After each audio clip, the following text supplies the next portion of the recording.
Welcome, everybody, to today's Building My Legacy podcast. I have with me today Nicole Hamzeloo. She is a digital marketing specialist and works with particularly women entrepreneurs who are wanting to grow and scale their business. And part of why I think she's interesting for those of you who may be listening and looking at building your legacy is that next step often does involve marketing and digital marketing in particular. And many of us, as we have moved up in our careers, have had other people manage those aspects. And so we don't necessarily think about the pieces that go into that. And so Nicole comes out of a corporate digital marketing and background. She decided that she could have more impact by developing her own business for working with entrepreneurs in their digital marketing. So, Nicole, I'm going to let you carry forward from here with what got you into this, and let's then go from there to why, who is it that you target and why? Yeah, thank you. So first off, how I got into this, like you mentioned, I have a background in marketing and media. I've worked for startups and media agencies in the corporate sense. And they were just, again, I learned a lot from them, but it wasn't really the lifestyle that I wanted. I did not feel like the 9 to 5 life was really very conducive for me. I felt like it was a little constricting. I wanted more independence. I felt like I could be doing a lot more instead of kind of the menial, tedious tasks that were given to me and to the more entry level employees. And so I knew that I could create a much bigger impact. I knew that I could have a lot more freedom and autonomy and independence by starting my own business. And so when I started looking into what I wanted to be doing and into the entrepreneurial space, I found the coaching world and specifically business coaching. And I knew that a lot of people who were business coaches didn't even have necessarily a business background, and they didn't have maybe the experience or the perspective that I had. And so I decided that I thought that that was the best avenue for me to go into because I do have, a business degree. I've worked for these startups and agencies, and I have a lot of experience in that sense. And I knew I could bring a different perspective to the space. And so, who I normally work with are other women entrepreneurs who are also wanting to start their own businesses. So, I help them kind of learn the foundational pieces, the sales and marketing portion of things, so that they can start their own businesses and then eventually make those full time so that they also don't have to work at their 9 to 5 jobs because they, again, similar to me, they know that they can have more impact. They know that they want more freedom and flexibility in their lives. And that one way to do that is through starting their own business. So I do help them, bring my experience and what I know about business to them to help them grow those. Nicole, you work with people who are still working at their 9 to 5 job.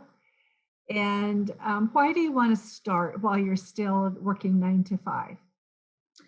Yeah. So, I mean, if you have the opportunity and the option to, it's really great to be able to still have your 9 to 5 job. It does provide obviously a few different challenges because you don't have the time. You don't have as much time to be able to, grow your business. But it does provide a little bit of a security blanket, obviously. It also provides a way for you to fund your business if you need to buy certain things. Obviously, with online businesses, it's a little bit easier and a little bit lower price to start out, but it does help you fund and provide that security. And I think, in general, I think starting with a 9 to 5 is just a way for you to really understand what's working and what's not. And it gives you the space and the time to figure things out. So what do you find are some of the biggest issues people have with getting started when they come to you? Yeah, so a few different things.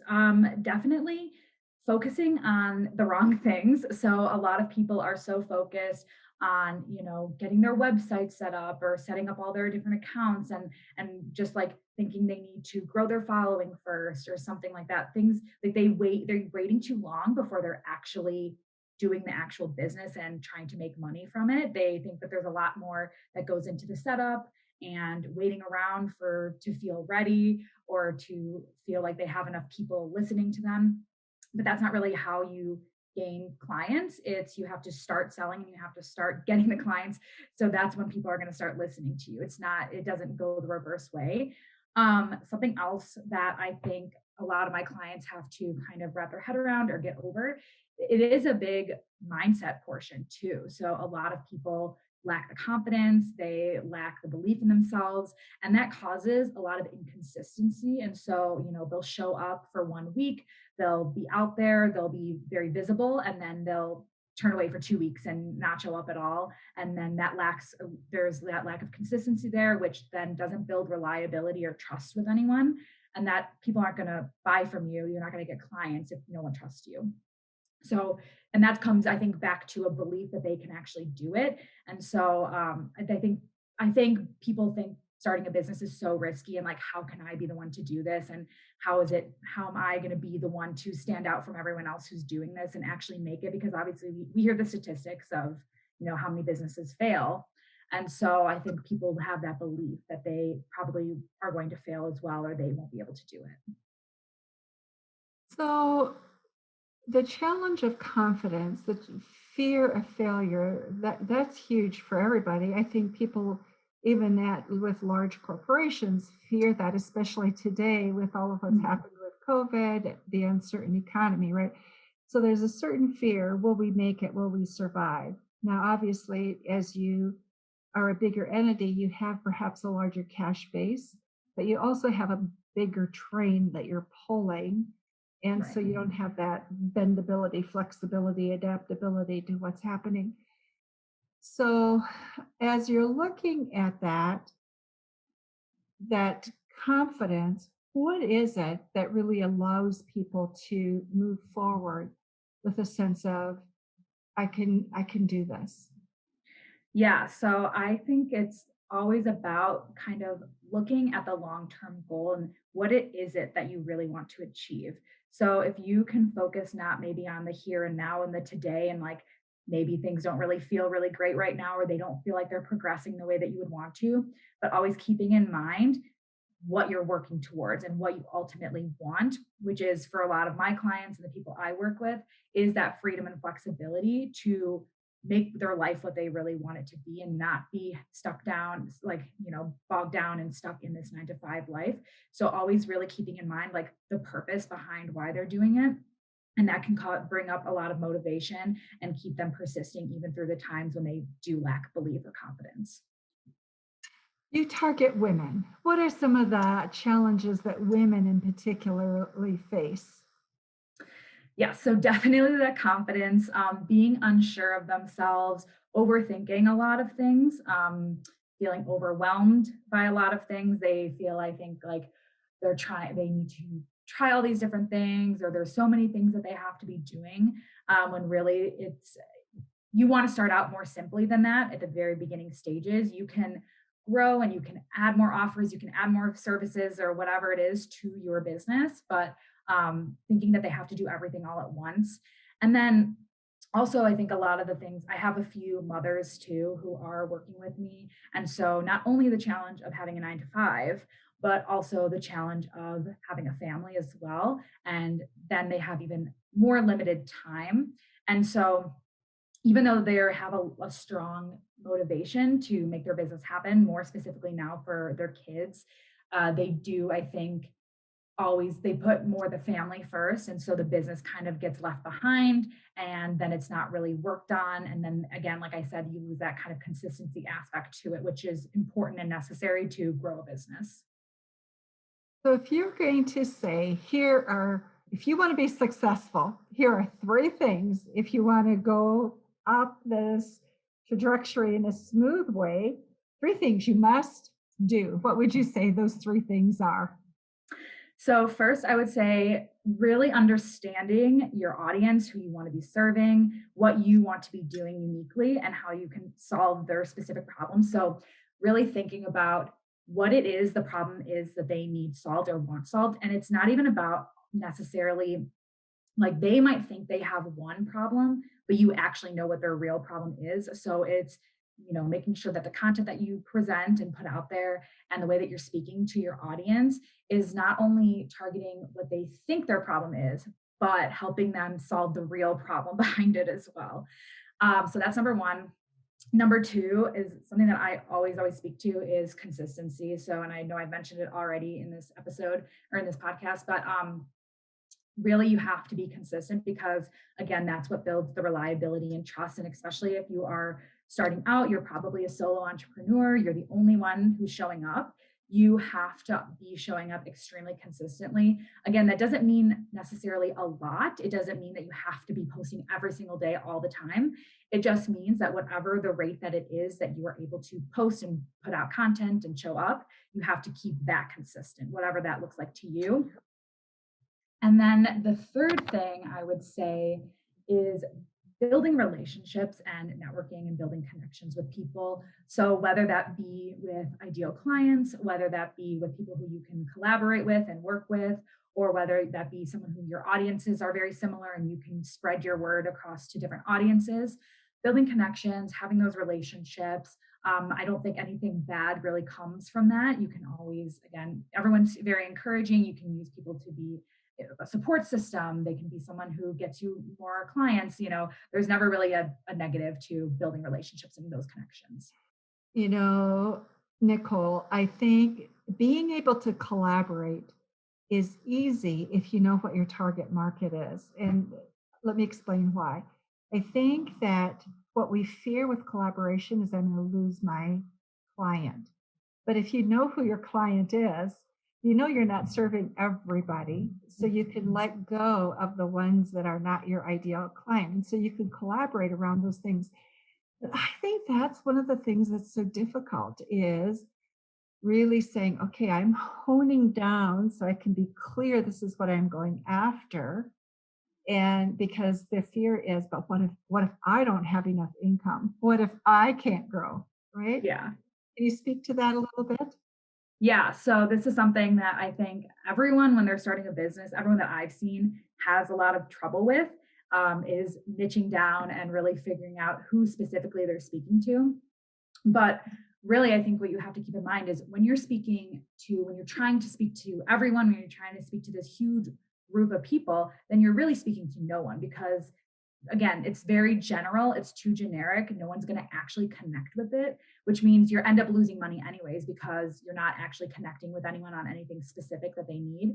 But when you can focus on one specific person and what their problem is, you'll realize that your message gets a lot clearer and it hits the right people. And that's going to be the person who is going to be much more loyal to you. They're going to be like, I know that this is the person that I need to work with because you so specifically were basically like reading their mind, kind of like they'll say, like, it was like you're in my head, you're like reading my thoughts. And that's kind of more the idea that you want. And there will be more than enough people. Like there's going to be more than one person who has that that thought. It is so true. And it's part of that is that sense of being able to be secure and confident in your own self, right? To know that, yeah, you did identify that market for yourself well and being honest about it. And sometimes we don't identify our own target market well. How do you know whether or not you did? Yeah, I think you really know when people are responding in a positive manner and probably referring other people to you when you kind of start maybe becoming known more as like the go-to person in whatever community that you've really targeted, and your name is being put out there even when you're not necessarily showing up. Other people are kind of your cheerleader and they're putting your name out there and referring you. Referrals. We all depend upon referrals, don't we? So there is a certain sense of comfort in that, and that is part of what your clients will need to also gain comfort in if as they grow and develop. Tips, suggestions that you have in developing a referral base? Yeah, so there are a few things I think you can do. What I like to do with my clients and what I encourage them to do is typically, at the end of our time working together or, even in the midst of it, I straight up just ask people, like, do you know anyone who would benefit from my services? Can you think of anyone in your network that would benefit from this, and put me in touch with them? So you can really just be upfront and ask, because if you are serving them well and they really appreciate your services and how you've been showing up for them, then I think they'll be very into the idea of referring you to other people. So it just sometimes takes an ask. Um, and there are a few different, once you get a little bit bigger, you can create referral programs. So anyone who's worked with you in the past, they can, if they send out, a discount code to people, and they spread it to their audience, and then those people come in through their audience, and then they get a percentage of whatever that, if they refer someone, they get a percentage of that cut of whatever that new person paid you for. We don't think so much about services and using codes and bonuses, gifts in that capacity. And yet, in the digital world, that is very powerful, isn't it? Yes, yes. We all depend upon it a great deal. So back to women, you were talking about some of the challenges that women have, especially if they're staying at home and they've got um, career responsibilities that they have, plus they're juggling things at home and then trying to start a business. And I think today, in addition to that, many are also doing online schooling. But in Mhm, terms from women in the business world, I just want to go there for a moment. mhm. We've talked a little bit about confidence that women tend to not have as much of. Let's, what are some of the other challenges that, if you could say to a woman who's thinking about going into entrepreneur, here are two or three things, if you just thought about it ahead of time, will make your life so much easier. What would those two or three things be?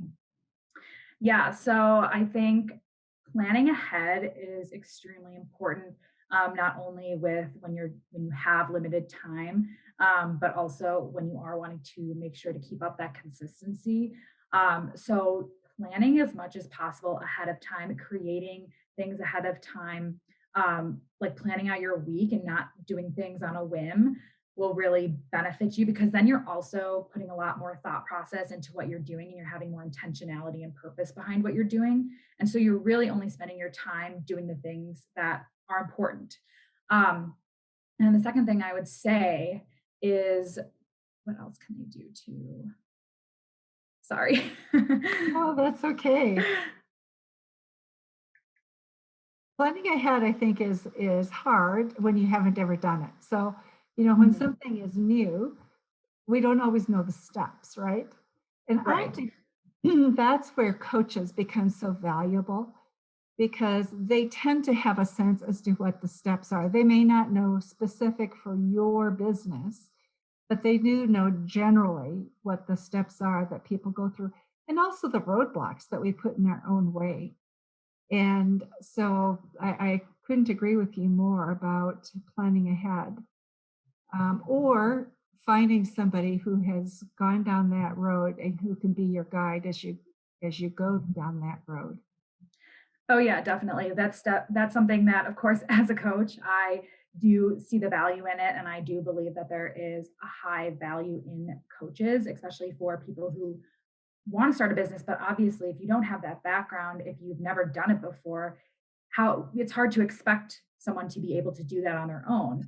And even if you do business school, that doesn't really necessarily prepare you for actually starting your own business. There's a little bit of a different kind of skill set that is needed to do that. And that's where the coaches really come in, who have walked the path before, and again can really help you focus on the things that matter. And yeah, exactly like you said, see the roadblocks that they're probably going to come up against, probably based on personal experience, but also based on what they've seen other people go through, and really helping you navigate that.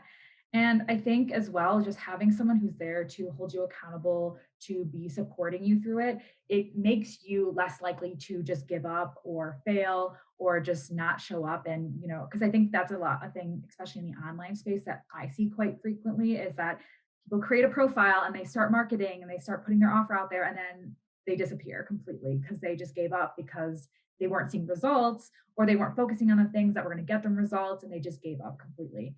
And so the coach is there to really, if you take it seriously, if you really want to start a business and you're very serious about it, then having that coach there will really help you guide you so that you don't end up going back to what you were and staying stuck kind of where you were. That's so true. Being persevering is huge, and discouragement sets in for all of us. I don't think there's a human being that hasn't suffered from that in one way or another. So, having a way to move through it. Nicole, we haven't much time left, and so I just want to ask you thoughts, things that we've missed that you think are really important for people to think about as they're starting down a new path, building something new, starting something very different from what their past experience might have been. Yeah, the only thing I would have to add is just taking action is probably the hardest, but the best thing that you can do to start moving in a different direction. I think a lot of people get caught up in their head and they have all these desires and all these things they want to do, but it's all sitting in their head and they're not actually doing anything towards it. And so just taking the action, just taking a small step toward the thing that you have just even an inkling or a small desire to move into that area, the only way that you're going to not be wondering what if and wondering if it's the right thing for you is by actually doing it and trying it. You can always pivot, change, do something else later on, but you have to take the action to know if that's really for you and what you want to be doing. Taking action, being in momentum. Mhm. Alex Sharfin talks about that a great deal. Just be in momentum. And sometimes you wake up and you go, I don't know, I don't have any energy for momentum. And yet you have to dig in deep, don't you, sometimes to find it. Oh, yeah, definitely. Nicole, thank you so much for your time today and for your thoughts on business and developing business, digital marketing, especially relative to getting started. And those of you who may be interested in getting in contact with Nicole, information about her will be in our show notes, and you can always contact us as well. So thank you all for being with us today on Building My Legacy podcast. And Nicole, thank you to you. Yes, thank you so much. I had a great time. Thank you for watching my video. Don't forget to like, subscribe, and click the bell button above. Leave comments. We'd love to hear what you think. And visit our other social media links as well. Thanks much.